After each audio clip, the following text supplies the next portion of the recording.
area, so I'm trying to get more information. So I thought you guys came from down here, where there's a specific sign there. I passed you behind you. You're blocking that road. Exactly, you came behind me. There was no signs, and even Cal Fire was there, and they're like, "Hey, come on through." No one stopped us. So the confusion sometimes is because sometimes individuals, fire crew that comes up here, drive four-wheel drive vehicles. Okay. So that's the confusion sometimes. But there was zero signs. Law enforcement officers operating in remote natural resource areas often exceed their legal authority by demanding personal identification without reasonable articulable suspicion. In many jurisdictions, citizens who have committed no infractions are aggressively pressured to surrender their driver's licenses under the guise of general information gathering. According to 16 U.S.C. Section 551, the Secretary of Agriculture shall make provisions for the protection against destruction by fire and depredations upon the public forests and national forests. Despite this regulatory oversight, field officers frequently transform administrative check-ins into coercive confrontations by demanding compliance where no specific legal violation has been observed. We've got some heavy equipment back there. Some tree. Hey, good, sir? Good. Yeah, sir. Do you have your driver's license? I'm not gonna give you my driver's license. So the reason you're in the closure area. Okay, there was no sign. Where did you come from? Came from the flats, way out there, like a 2-hour drive. Okay. Sweet. 2-hour drive? Yeah, off-roading. Okay, hold on. Yep. What's your name and badge number?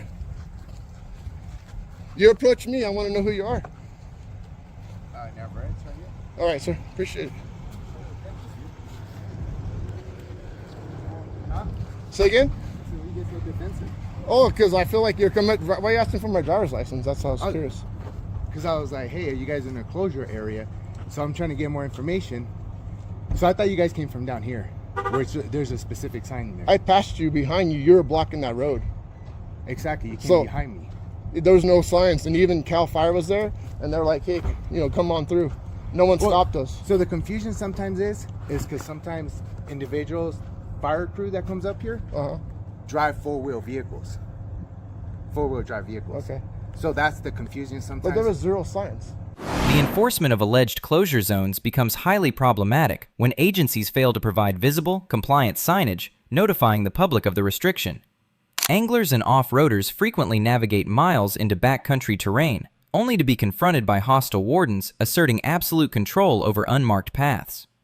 The United States Supreme Court held in Lambert v. California 355 U.S. 225 that due process requires that a person have notice of a law before being prosecuted under it.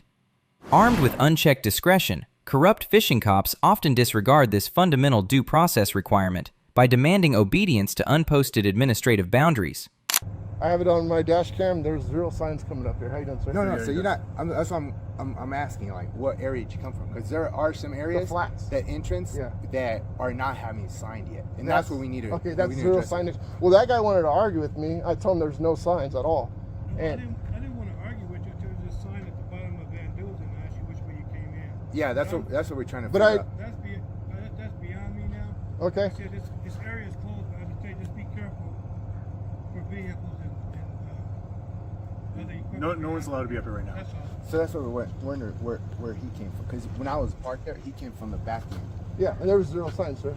Okay. So, if there was a sign, but we're letting you know. Now you know you can't be here. Okay. I understand that. Yeah. What's your name and badge number, sir? Mine's Steven 790. Okay. And if you want to record me all this, we'll just write citations and start towing vehicles. We're trying to be nice about it, okay? Okay. The flats area. Okay.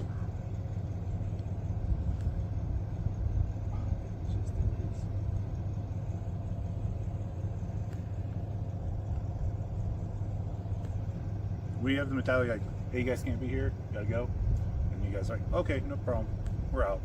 But then as soon as we start getting like arguments and stuff like that, then it's gonna escalate. You get what I'm saying? I never said I wouldn't, and I 100% leave. He approached us and give me your driver's license. Yeah, you're here illegally. There's no sign. I'm not. It doesn't here matter. illegally. I'm telling you right now, you're here illegally.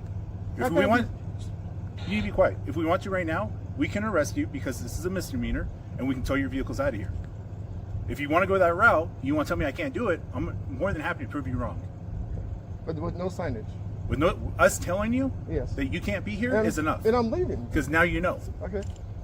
So if he asks you for his license, here you go. Okay. How are you guys getting back? That's what we're trying to That figure way. We're going out. Is there exits this way? 'Cause So all the issue that we're trying to figure out is how you can exit without having to go back into where the hard closure's at because of the fire. So we went You see what I mean? Like I through don't, Crab Flats, and there was what was that first campsite we passed? Remember the name of that? Was it Crab Flats? do you guys track your movements at all? No. GPS is very like. because weak up here. that's what we're trying to figure out. Like, okay, if you guys are camped, how can we get you back to the highway without having to, you know what I mean, like circle back into? Yeah. I just know the hard- main highway is coming up that way. So did you come up 247? You come up 1836? We came up to 38, had breakfast on the south side of the lake at Benny's, Okay. and then we went past the dam, so about another 20 miles to the west. I would just have on them. Green Valley Road. We made a right on Green Valley Road. Okay. That's where we entered our trailhead, and then we started off running from Green Valley Road. It's probably gonna be faster. going Yeah, I would just have them head off this way. You know where I was parked at? Can we go this way? No. No, it's gonna be even longer this way. And the fact is that we would have to track you down, so I would have to drive with you, and it's a lot easier to drive this way and back down. Okay. You know what I mean? Because our hard closure area pretty much faces all this side, Okay. and then there's trails to go back into the into the fire area. Okay. Which right now, I mean, I don't know exactly what they're doing, but they're just making sure that there's no hot coal still out there, and you guys get stuck in between the fires. I went to the Welcome Center. There was nothing mentioned of that. So Yeah. be something that they might want to tell us when we're talking Yeah, off-road. no, yeah, and then sometimes that's why we wonder, like, hey, where is it exactly you can't come from? How come the Welcome Center doesn't inform us that there's an active fire and we shouldn't be up here? We don't So, work for the Forest Service. there- We have no No idea. communication with the Welcome Center. No, we don't do fires anything and with it. We're here closures. assigned to the incident. Okay. Yeah, that's You guys don't post the signs yourself? No? Okay. So that's where, I mean, like when we come up, we see the signs ourselves. Uh-huh. We know there's a sign here and no down this road, Yeah. and they're supposed to be on that side. But then again, you know how the public is; they'll probably take the sign off, move it off. A lot of and times then- people will just take them down. Yeah, and there probably is a sign there. It's probably thrown off on the side of the road, and that's exactly what incidents happen. Individuals drive into the fire and get lost and Right. no signal and whatnot. Okay. We'll drive down that way then. Okay. So drive Okay. down that way, make a left. That's the quickest to get to the highway. It's gonna be the quickest to get to the highway. And then it's not too steep for going Oh down. no! You guys are good. Okay. No, you guys are good. Okay. Just had a tow truck up there. That's what we're Yeah. doing good. No, we're good. Okay. That guy's cool. Well, have a good one, man. Be safe. All right, man. Enjoy it. So, you guys know how to get out of here? You Yeah, have he it? said go down and make a left. When citizens calmly question the lack of physical markers or request identification from the officers, the administrative interaction rapidly deteriorates into heavy-handed legal threats. Wardens frequently weaponize the penal code by threatening immediate arrests for misdemeanors and declaring that their verbal orders completely supersede the absence of legal signage.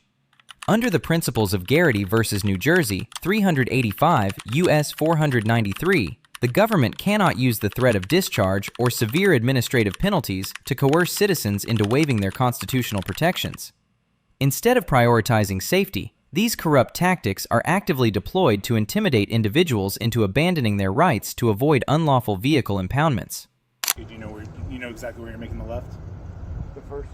Yeah, There's a couple of The lefts. first crossroads that I see, it looks like a wide, Looks like a regular high road. traffic area. Yeah. It's Just probably take where the that. sign's at going this way, where I saw one of you parked. Yeah. Yeah, So it's probably there's where you another parked. guy down there, and I mean, after this, we're gonna go check. Did you see us coming down the road behind you? Yes, and that's- in that vehicle too. So, like I said, there's fire crews that come up here that are drive this thing. Regular Even trucks just that? like this. Yeah. Yeah. But that's different though. I mean, that looks like. No, Like a they'll camper. drive up here with Okay. like their, I wouldn't say, with their personal vehicles. Yeah. So it's, I looked down, I was like, okay, that kind of resembles the same thing. It wasn't off. It wasn't. Now if I seen like a couple of Jeeps, like, okay, that's not common. You know what I mean? So Yeah. Because I was telling him, I said, if there was an issue, you would have put your lights on. I would have respect whatever you told me, and I wouldn't even come this way. No, that's when he came Yeah. up here. I'm like, oh man, they're not part of the fire. I was like, all right, let's go do it. Yeah. Yeah. But yeah, just carry on that way. Like I said, we're all about, hey, you guys can't be here. You got to get out. And we're gonna get out. You know, We're getting out, sir. but you know, if you guys come back, it's gonna be different. All right, appreciate the threat, you know, so whatever you want to call Not it. that, just the warning. You already told me, sir. Right. I'm ex-military. I 100% Same agree here. with you. Same but here. I don't understand why, the, you know, not the de-escalation and be like, hey, you guys are having fun. My daughter's never seen Holcomb. The Right. last time she was here I was get when it, she was but 1 year under old. the But you guys circumstances- come, like, he was cool. I mean, he de-escalated super fast. You escalated. How'd I escalate? You're All arguing. 12 my vehicles. You Right. ran me under arrest Right. for a misdemeanor. I don't even Right. know if that's legal. I used to work for the the sheriff's department. Okay, So I'm why gonna- come you don't anymore? I'm an airline pilot. You want to see my business card? I mean, I work for the sheriff's department. Okay. For John McMahon. Okay. I've been in law enforcement for 20-something years. I worked with different agencies Yeah. and different So we're on the task same forces. team. We bleed, you know, we bleed the Right. same blood. And you know how it is when you go up there and someone starts, well, I didn't see the sign. And you know exactly Yeah, where but you're I'm coming not from. bullshitting. That's the thing, though. But you- I get if you would you- think you I was look- bullshitting. You guys just admitted there's no signs. I didn't say that. I He, said, I don't he know. said that. I don't know. I don't know where you came from. Yeah. I know there's signs up there. Yeah, that and, crack and you glass, whatever. and you from being a deputy, you know from your experience that people do go up there and they rip down signs, right? Yeah, I understand that. I did. So you know the situation. Yeah, but I wouldn't threat somebody like I'm gonna arrest you. No, or no. I'm going to say tow your here, cars. if you're going to argue, I said right now you're committing misdemeanor. You as a deputy, you know, former deputy, you know that, right? I guess if you say so. Yeah. You know, you want to call it a threat or whatever. It's But hey, what's the this is charge? where this As is a where we can misdemeanor, what would be the charge? trespassing Section inside a closure. 602 trespassing. Yeah. When there's no visible sign saying I'm trespassing. But when we tell you you And can't be that's- here and you yeah. continue to argue, Okay. We're still arguing, but anyways. you said it. Hey, brother. I need his testosterone because being 50 years old, I'm getting kind of weak, man. Take care, brother.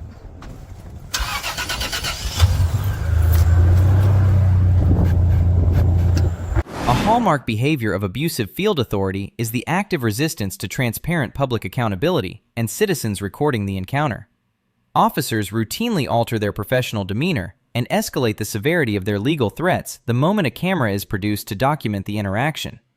As established in Glick v. Cuniff, 655 F. 3rd 78, the First Amendment protects the right of citizens to film law enforcement officers engaged in the exercise of their official duties in public places.